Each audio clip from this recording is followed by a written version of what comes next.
breaking just a single rule for any reason. So one thing that I've seen people do is they come across something in the market and they look at it and it's two lanes for the road they split apart. One of them is following the rules and they're like, everything is aligning that doesn't make sense. I think I'm going to lose if I do that route, which is what I'm being told to do. And then they have this other option, which is to break the rules. And because they have a lot of good reasons to assume that that might be a better decision. And a couple of things can happen here. One, you could be correct. Like, all right, so I broke the rules and I was right. I made money. You have now given yourself a little bit of a perverted approach towards your following of the rules, which makes it easier to break the rule again or another rule for the first time. And then you break another one and then eventually you have done and there's no point to the trading plan and it's no longer strategic. It's emotional. Another one that I see people do is that they feel like this is the right way to go and then they don't do that. They did the rules. They lose because no such thing as perfect. And then they look back on it. They're like, yeah, I knew I was going to be right. And they don't leave it like that. They don't say, I'm just going to walk away because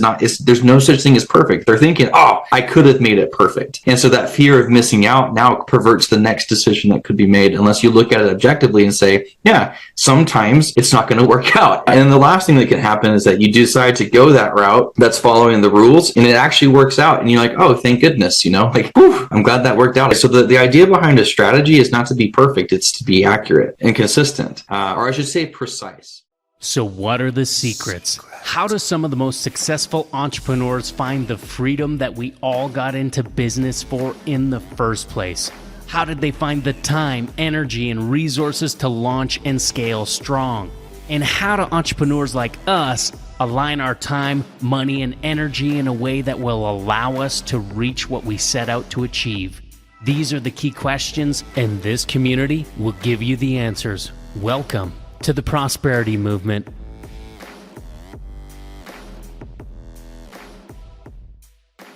Let's rock and roll. Okay, so we've come a long way as a company over the last few years. And so what we've decided to do is we're going to call it kind of like a relaunch. Now, for those of you that are already members, you already know the changes that we've made because we talked to you guys about it. You've seen the shift over to pod. Hence, guys, results here, 1.88 whole percentage for the week. That's fantastic. That's profitable. So we've made some tweaks and changes based on data. Everything we do is data driven. So we decided, and this is Travis's idea, we're going to kind of relaunch a little bit. We're calling it ProsperityU 2.0. And so next week, Thursday evening, we're actually going to have a full-on event showing it, and we would invite you to invite other people. Anyone can attend. We're going to showcase a lot of the different numbers and things and what we've noticed and what we've seen work and what we've seen not work and what we're looking to do in the future coming up. So it's going to be a really great thing for you guys to get to. So today, well, first off, anything else that I may have missed about that next week, Travis? I mean, that's the kind of the nuts and bolts. Yeah. Yeah. Yeah. The big picture idea. Yeah. Perfect. Just we have a lot of experience and data with the people that we've worked with and are making moves to make things better because basically all of Prosperity U is built off of student feedback. Because the idea is that, we could teach something, but you have to let us know what's effective, what's not effective, what's making your eyes glaze over, what's getting you excited, right? Like what's going to make it better. So the 2.0 is not just, maybe like conceptually, nothing has really changed about trading, but the 2.0 is all that student feedback and maybe even some making things look a little bit better and feel more efficient and such, right? So I'm excited to show it all in detail on next Thursday. Yeah. Amazing. So today I figure let's talk a little bit about kind of what that journey has looked like so far for us as a company and as a community. So it all started back in April 1989 when I was born. I'm just kidding. We go all the way back. Started with my mom and my dad. No. So no, it actually started in 2021. Yes, 2021 is when we got introduced into trading to begin with. Um, Travis, myself, and Brian, we were running an ad agency for different businesses. Our mission, vision, value is one of the things that we do is we want to help people do more of the things they love with the people they love most. And based on our knowledge and skill set at the time, the best vehicle we found to do that was through business, running a business. And so we wanted to help people do that by improving their marketing and sales, and we have skill sets in those areas, right? Um, and then we got a guy named Justin who wanted us to market his stuff, which was trading stuff. So I'm not going to get into the super big details, but we ended up joining an MLM organization and ended up promoting them, and we did pretty well with that side, but we stopped. We stopped promoting them, and mostly it was because very few people in our that we had in our downline, right? Very few of them were actually getting a result. And so it was hard. If you've ever done sales before, you can't sell something you don't believe in. It's just not possible. And so our I belief, disagree with that. I think it's certainly possible. It's just really unethical. yeah, for us, it's impossible. Yeah. So we ended up shifting gears, and we're like, okay, what can we do? Because trading, if our goal is to help people do more of the things they love with the people they love most, what's the best vehicle? Is it business or trading? In our opinion, trading. Trading is it's simpler. It requires less time than business. Business is a lot. There's a lot involved with business. Trading, it's like you master a strategy and you master your discipline and you pretty much have it.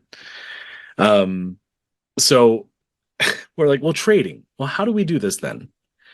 Right. So I don't know, Travis, do you have anything? Did I miss something so far in the little story?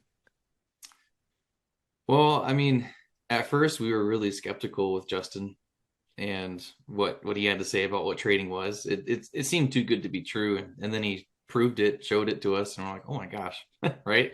And then that's when you kind of took a step back from our previous business and left primarily me, but a little bit of Brian and you both as well, to kind of take care of that while you go and explore that realm and had really, I mean, amazing results. You really incredible, actually. You did. Can we say those? Are we still?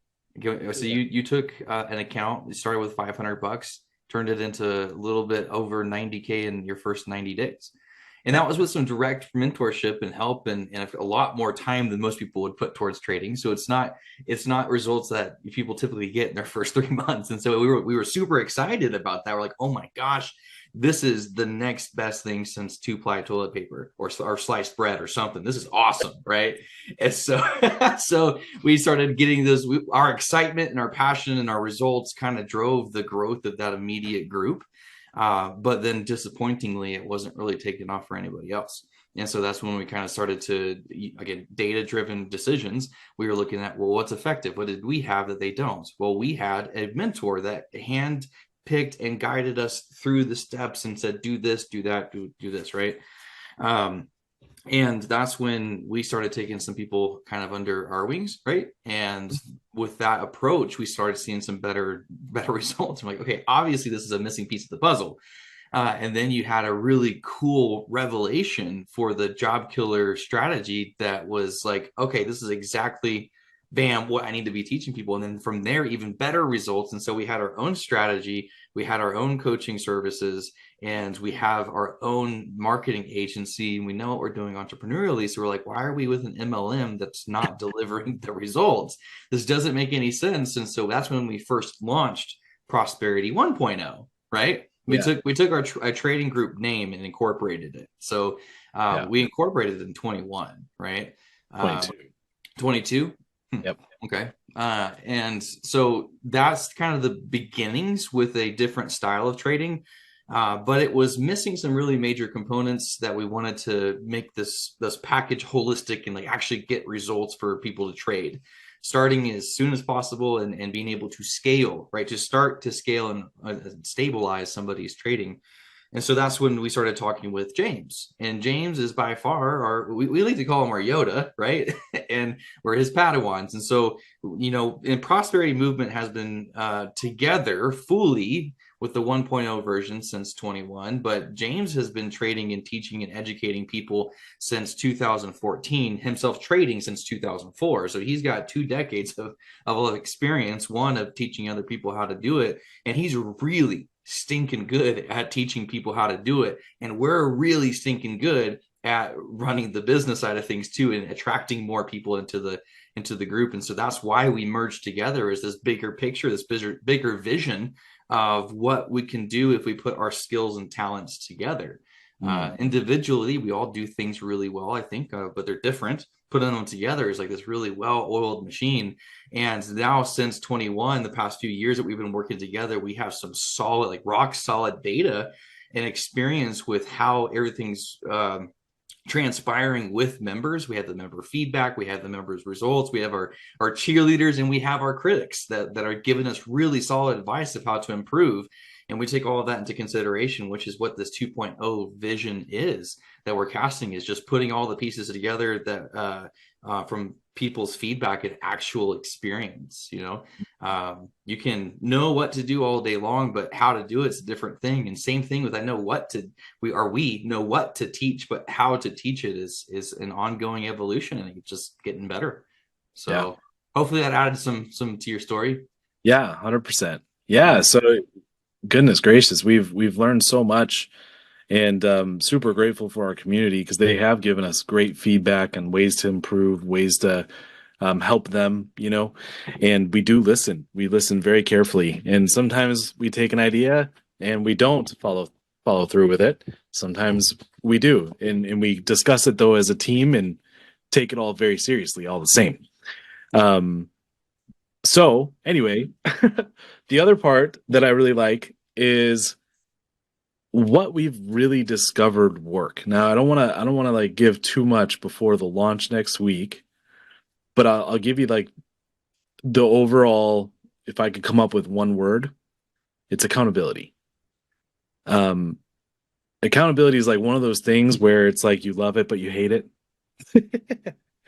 You hate it when you're not doing something effectively, right? But when you are, you're like, okay, I'm glad I had the accountability. 9 times out of 10, if somebody is not doing well with trading, I'm serious, 9 times out of 10, 90%, at least 90% of the time, it's because they are not allowing us to hold them accountable. So sometimes what happens is someone will join our community and then we don't hear from them for months. And then out of the woodwork, we'll start hearing from them. And when that happens, it's either one of two things. Either they come back and they're like, hey guys, just wanted to say thank you. This is awesome. Okay. Or sometimes they come back and they're like, hey guys, I'm not able to make this work. I'm struggling. And when that happens, the first thing I do is I look at what videos did they watch? Did they watch the whole thing? And most of the time they have. Okay. So if they watch the whole thing, part of the videos, we have a whole section in our training called accountability.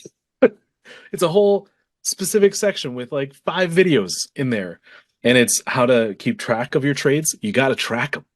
How in the world can you measure something or get better at something, manage something if you don't measure it, right? So this is what James says all the times, is he says what gets measured gets managed.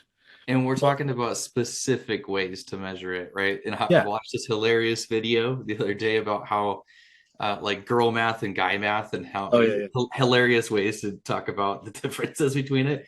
And one of them was like how girls measure stuff, and of course it's a joke, right? But they go over and they put their hand and they move over and they put it on the wood and mark it, and that's kind of what a lot of people are trying to do, and they're tracking their trades. Is they like, I remember it. I remember what I did yesterday, or I have a note and I said traded. Here's the date. Here's the pips that I made, or whatever. And like that's all they're doing, and that's just not enough. And so one of the really key components to what we're doing is a specific way to measure the progress and or lack of, so you can see it for what it is.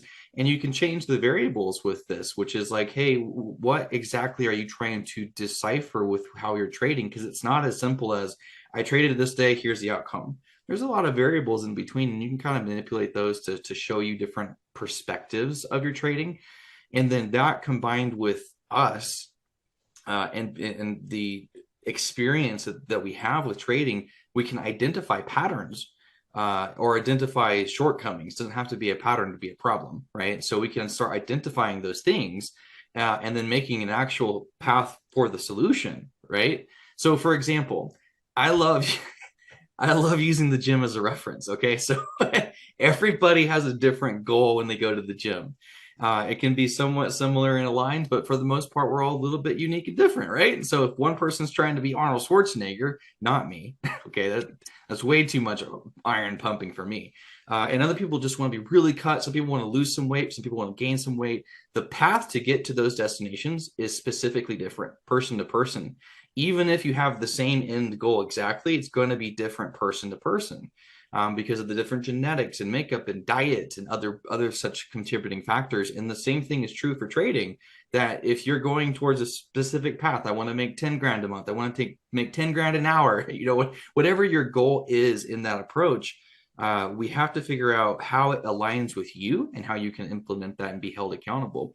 And I typically hear from students as well as when they have that aha moment, when they're like, oh, I've now aligned, I understand things more clearly, right? Like I can read this now, is because they have decided to commit to their trading plan that we help them develop. And it's like, I finally decided to just do this and I'll hold myself accountable. If you create the rules and treat them like they're laws, that's where you're going to see success. And that's true for pretty much anything. If your rule is I go to the gym 4 times a week, go to the gym 4 times a week or otherwise have consequence, right? And it's just an accountability that most of us, including myself, struggle with on a personal level, which is why the social component of being inside of a group is a really powerful motivator. Yeah. And having that accountability. Now, a lot of people, they're a little afraid of having that accountability because what if they mess up? Right? And you will.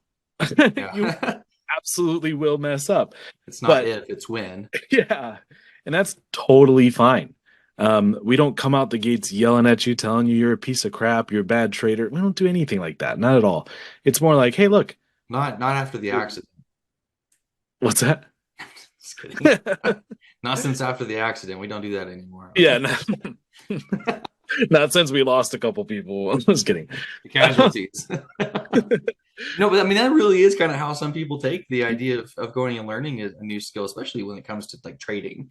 It's like, what if I make a mistake? It's the end of the world. Or, you're going and trading and assuming you're following your plan well. Okay. You can only go up or down by so much. You can't just like go and make a huge mistake and then lose your account. That's fiscally irresponsible and not anything that we teach. So going up or down, if you do go down and you're like, oh no, I got to come back and do it right now to fix my problems. Like, no, you don't. No, you don't. It's not at all. So like, for example, this morning I woke up, I'm 2 pounds heavier than I was yesterday. I weigh myself every day at the same time so that I have at least some sort of consistency with it. Right.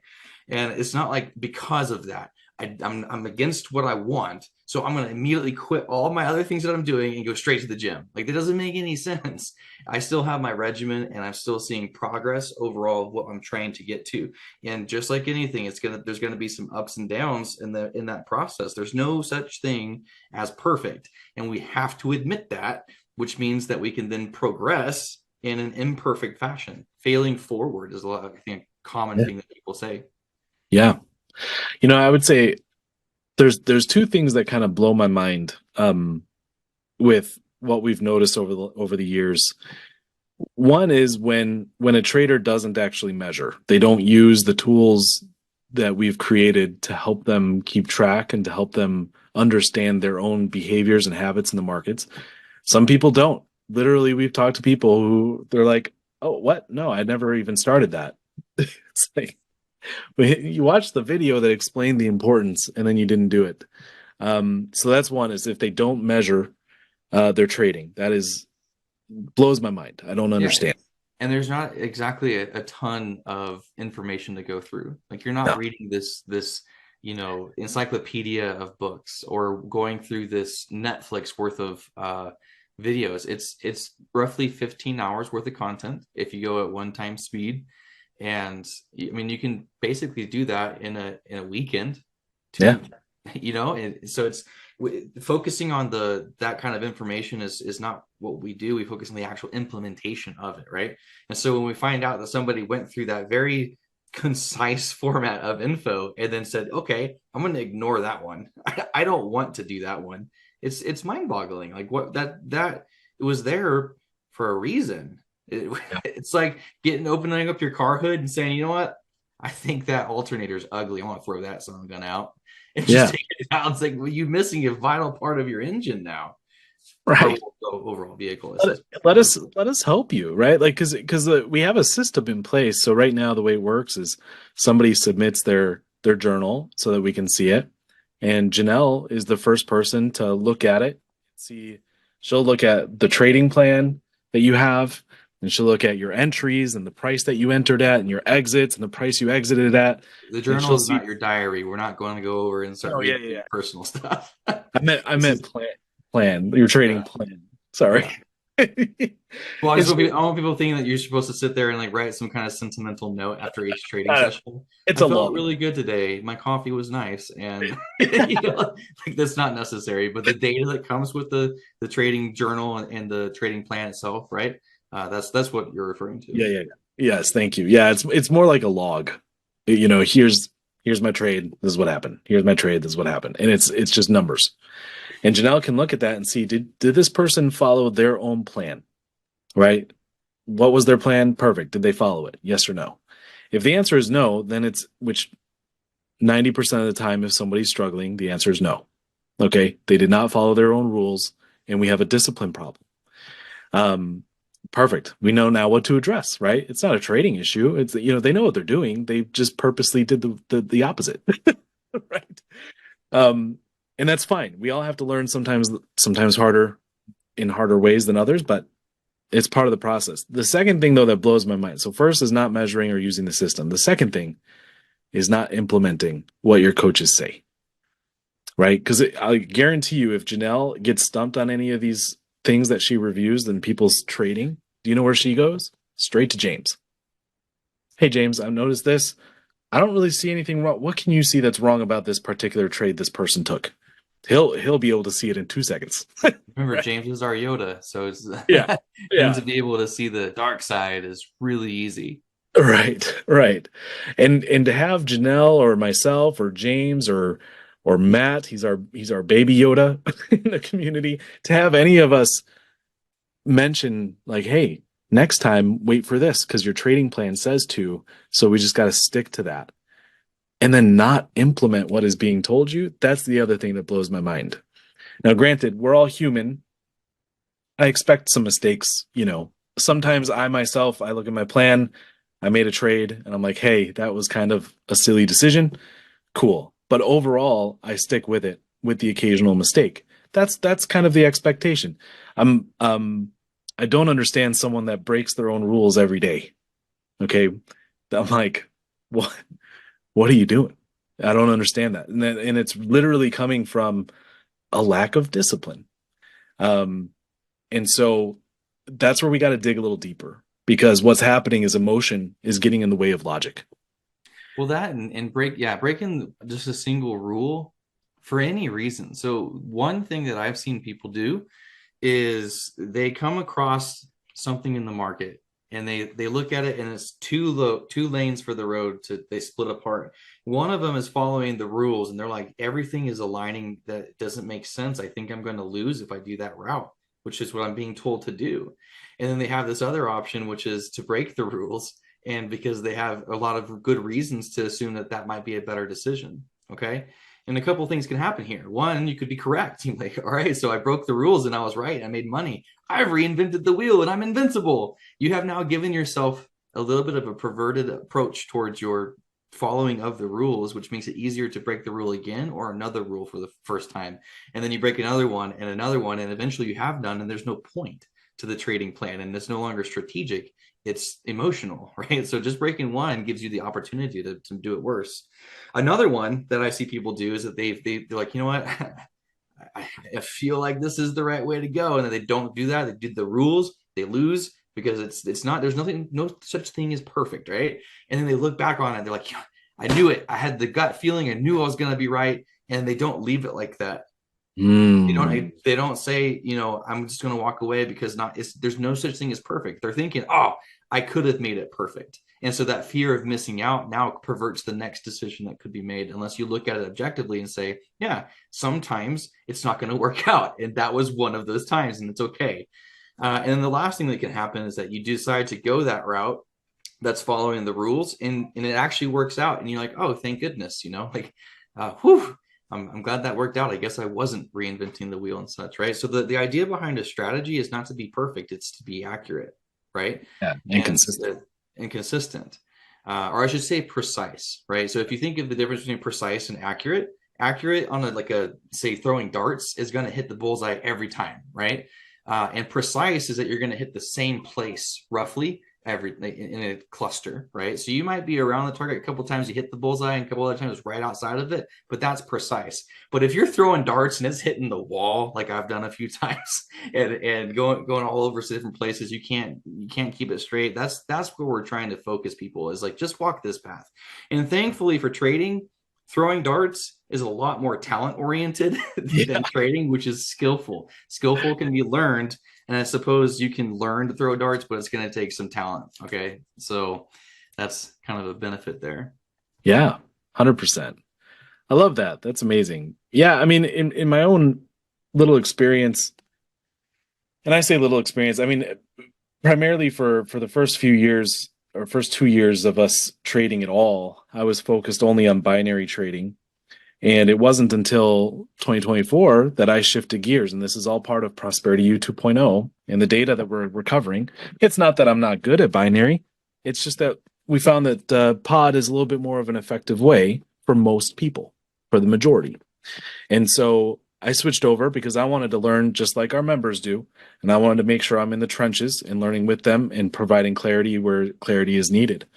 And if I were to simplify the whole process, okay, it is you make a trading plan and you follow it. And it's very much an oversimplification. However, that's all I do. I made a trading plan and I broadcast that trading plan. I share it with people. So if anyone wants to see my trading plan, I'd be happy to give it to you. But it's mine, right? So you got to keep in mind, my trading plan looks different than James's. It's the same strategy. But I'll give you a quick little example. I happen to wait for what's called an RTF. If you don't know what that is, you got to join us. We'll teach you. Okay. But I wait for an RTF. James, he literally just waits for the line to turn green for a buy and red for a sell. He doesn't wait for the actual crossover. I want to wait for that crossover. Okay. That's just me because I'm not as good as James. I need a little extra confirmation. I need a little more security and safety with my trading. So everyone's is going to be different and tweaked to fit their type of behavior in the markets. But that's kind of the overall gist, is you make a plan and you follow it. If you're having trouble following it, that's where we come in and our support. We can help you. We can encourage you. We can inspire you. We can give you little mind tricks that'll help you stay on the straight and narrow. Things like you have this is how James puts it. You got 5 bullets in the chamber. Each trading session, you're only allowed 5 trades. I've done that before, and I end up in a break even, where basically 5 break even trades. I was trading in a bad market, right? But I'm happy it wasn't a 0, or a negative number, right? You just make a plan, follow the plan. It's quite straightforward. So I don't know. What else, Travis? I think that pretty much sums it up, actually. It's not an overly complicated process. And the biggest contributor to a lack of success is the accountability portion. But there's 100%. Also other things that are issues that we've noticed in the years: an overcomplication of strategy and having too many variables. have an overcomplication of education and having too much to learn in too little time, right? But I think by far the accountability aspect of just create and knowing how to knowing what to do is also a struggle of what actually works. So having a trading plan that's been structured and templated for someone to kind of start filling out and create, and then being held accountable. And there's multiple ways in which we do that. Like, for example, if people are not on our copy calls and trading with us, right, they're supposed to be trading and recording their screen so that we can see what they've done by themselves and give some practical feedback for that, right? And not everybody follows that rule. Like they just trade by themselves without that backup, right? Because even just having it recorded, if you're never going to share it with anybody except for yourself, there's some kind of psychological switch that you turn on, and it's like you don't even want to record yourself breaking the rules. You don't want that evidence. And so just recording your sessions is holding yourself a little bit higher level of accountability. And there's a thing called, and we talk about this in the blueprint, there's a thing called the Pygmalion effect, I think. I'd have to go look, I see how to actually pronounce it. The Rosenthal effect. And basically it's where within a group, just having higher expectations produces higher results, right? Nothing else changes, just the expectation. And what I mean by that is, like, if you were to go into a random school and pick a random class and pick a group of like 5 random kids and go tell the teacher, hey, these kids have shown a proclivity towards higher intelligence and such, so just hold them to a higher standard, just expect more out of them. And so the curriculum doesn't change, nothing else changes, but almost always that group of kids outperforms the it's what's it called? The scientific term for having the control group. So the rest of the kids, the control group, they almost always outperform that. And that's true for every age group, including adults. And so just having higher expectations, like, I expect you to record your screen if you're a part of Prosperity Movement. I expect you to ask us for help if you're on the struggle bus. I expect you to go and show off your gains when you have a really great day and get yourself and everyone else excited, right? I expect you to build your trading plan and follow it. These aren't I don't know if anyone should be like overwhelmed with these thoughts and notions right now. It's very simple. Go through and create your trading plan, and then expect yourself. You should expect yourself to do it, and then everyone else around you expects it as well. And we have a guarantee with our program. We know that anybody who comes through and follows 3 basic guidelines is able to get the benefits that they're looking for, which is the basic one of follow the rules, follow the system. Some of those rules are record your screen when you're not with us, so we can be there to back you up, right? Or to just high five you, whatever it may be, right? So follow the rules, engage with us. Anybody who gets a gym membership and doesn't go, I'm guilty of that sometimes. If you shouldn't expect to get results from that, nonetheless, for trading, if you want to get into a trading group and then don't trade, how bizarre is that? It's just strange. So engage with us. The last one is get support if you need it. If you have any questions or concerns or whatever, we're here to coach you through all of that. And if you do those 3 things, we've never had to honor the guarantee so far, and God willing, we'll never have to, right? Because those are very basic premises to hold people accountable. So when you record your screen, that's just one way to be held accountable, because you and us will know if you're following the rules, which is the first step. Yeah. And then when you submit it to us, that's a support. That's a 3. It's all just kind of comes together. It's redundant. Everything in the program is redundant to hold people accountable. And it's not because it's challenging and super hard. It is just because we're humans. And I think the first reason, like, what's it when this is like going back to my biology days in chemistry, electrons, they want to go to the path of least resistance. When water is flowing. Humans do the same thing too. We want the path of least resistance. And so sitting down watching Netflix eating ice cream, that's a lot easier than sitting down and watching Zach talk about pips. And I don't know, like, you have to go against the path of least resistance or go on a different path. But that's what brings people to be able to accomplish things in life. Yeah, I think it's a huge principle. I think it actually has a lot to do with integrity as well. Like, listen, we all make mistakes, but owning up to it and then making a pivot to not make the same mistake again, kind of thing. Like, that's where a lot of people drop the ball. Actually, kind of somewhat of a funny story. So I'm a single dude, and I'm in a a single. We're gonna start the bidding at 500 USD. Oh my gosh. Girls only. Girls only. So there, I'm in this. I just recently, like last week, joined a Facebook group called Epic Single Parents of Chicagoland. Okay, pretty standard, pretty self-explanatory what it is. Okay, it's a place for single parents around Chicago. Okay, now what I found in You there. guys like show up to the conventions wearing bulletproof vests and stuff? What I found is the vast majority of the folks in there, they're basically making posts about being proud to be single, essentially. I mean, they're basically like, I'm enjoying single life. And that's not where I'm at. So my goals and the group's overall vibe, they're not really vibing too much. However, I couldn't help myself. I had to say some things for some of these folks. So one of the things that's no, this has to do with what we're talking about. I promise you. Okay, because I think that this is a overall general what's considered acceptable nowadays, and I don't know. I guess I have a different expectation. So somebody posted in there that hey, they had a date and then the date no showed or canceled. They didn't no show. They just canceled. Okay, and then people in there are like, oh, it's no big deal. Something must have come up and blah, blah, blah. What did he say? And oh, he didn't give a reason. He just said, I'm not going to be able to make it.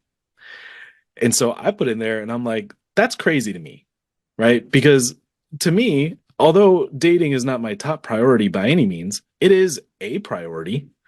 And if I were to set up a date with someone and commit to a time, apart from actual medical emergencies, you can rely on me to be there. And that's literally what I put as a comment. And people are like jumping on me, right? They're like, there's no way, you know. I'm like, I don't understand how people can lack what I would consider kind of a lack of integrity.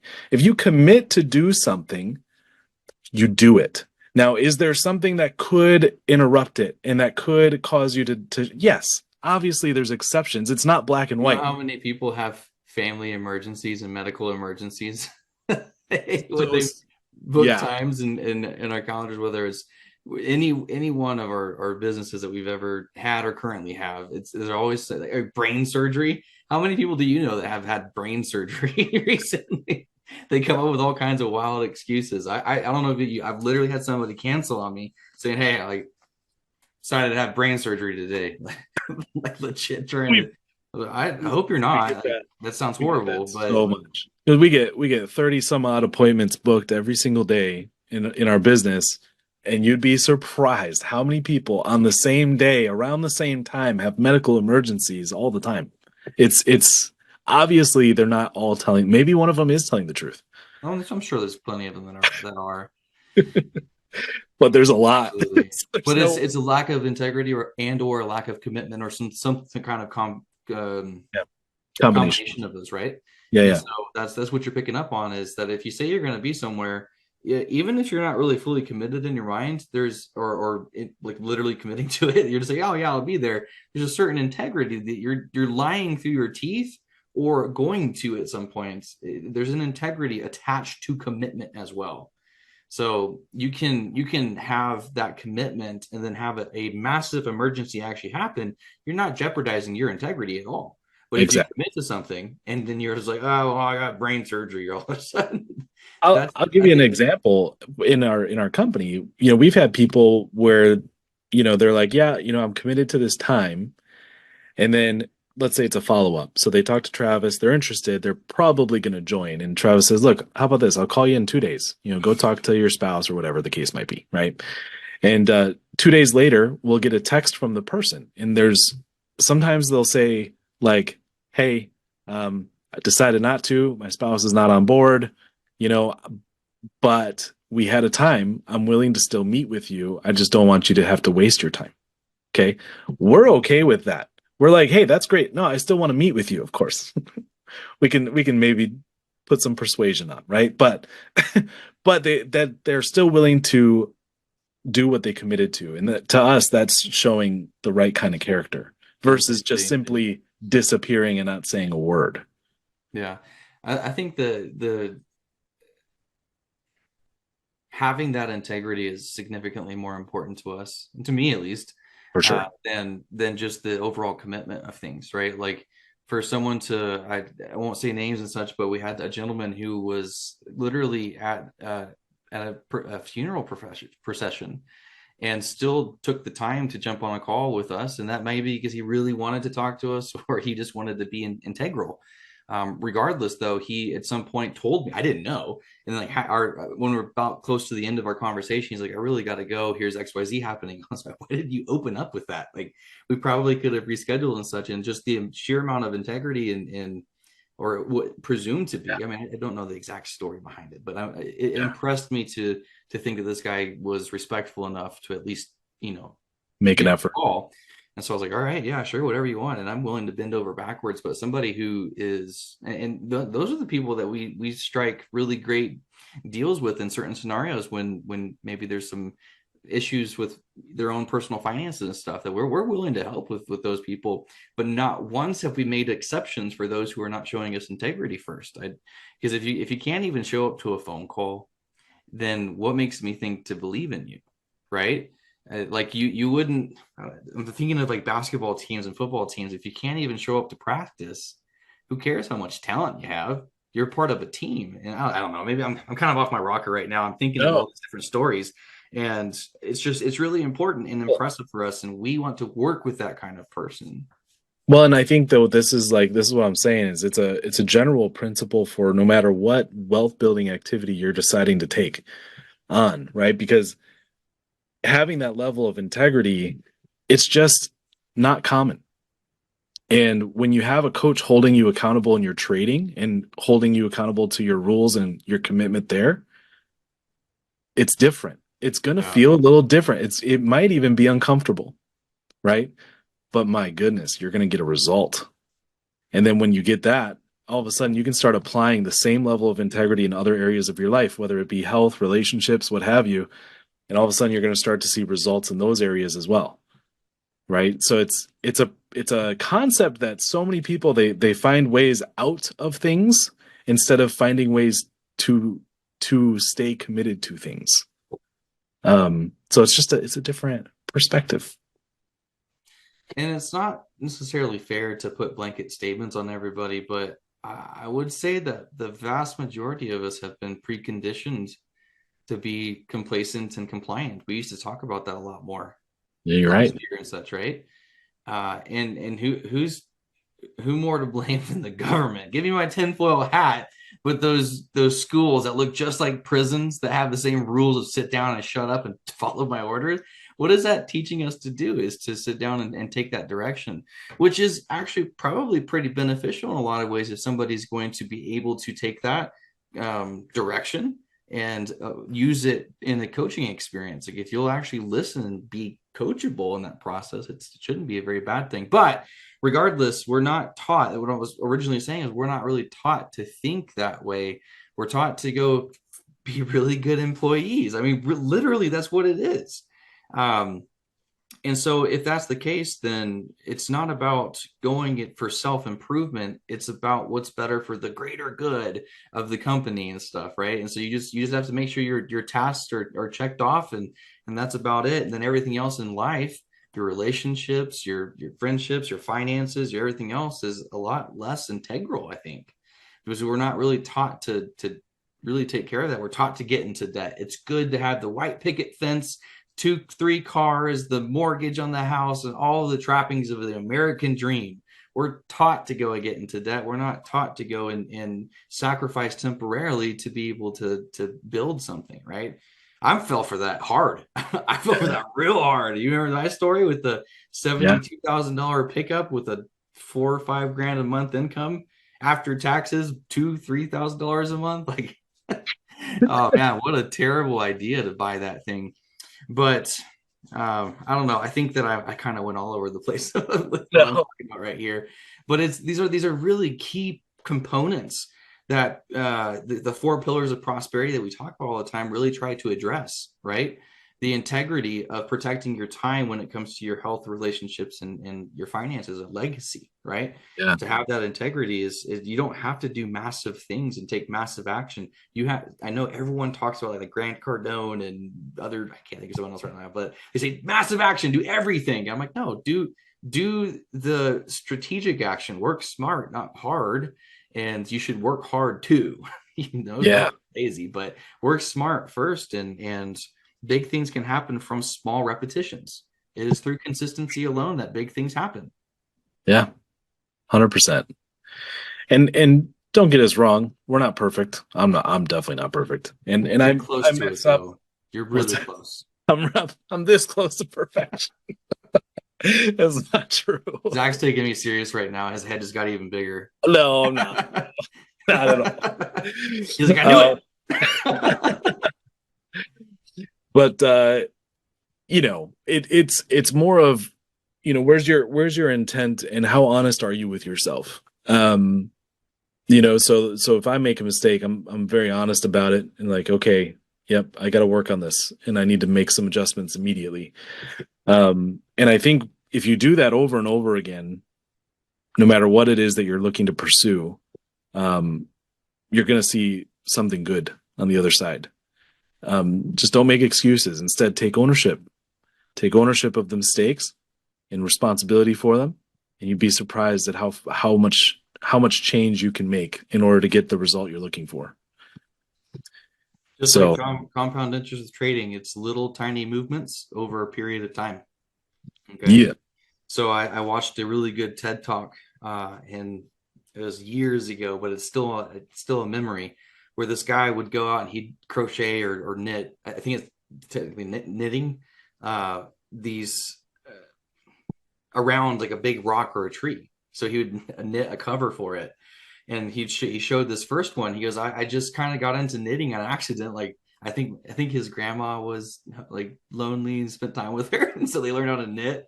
And he's like, I just want to knit this rock for some reason. And he showed, and he gets this really cool. It took a long time.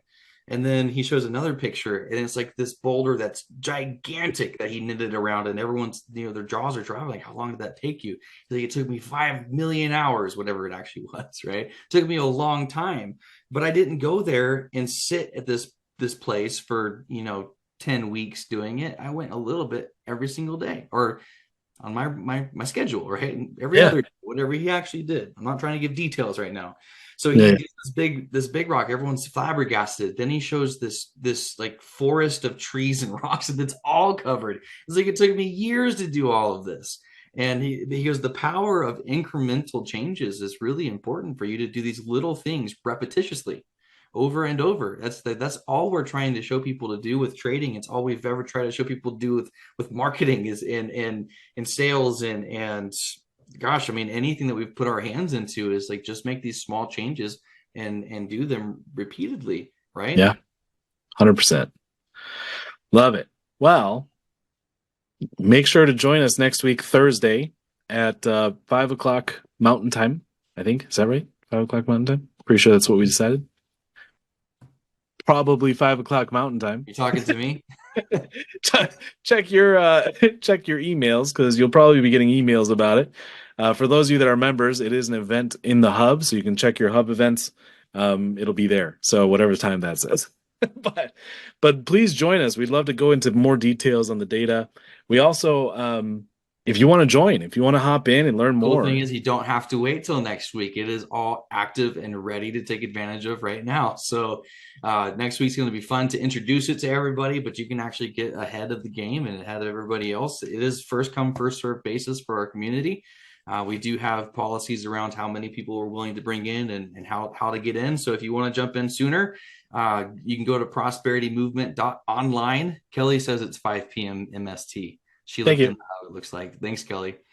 You can go to prosperitymovement.online. Again, it's prosperitymovement.online. And from there is a bunch of big yellow buttons. You can't miss them for you to be able to sign up with us. and we'll get you going. It's all step-by-step. There's nothing confusing. And if there is, let us know so we can fix it. But prosperitymovement.online, go sign up with us. We'll see you next week.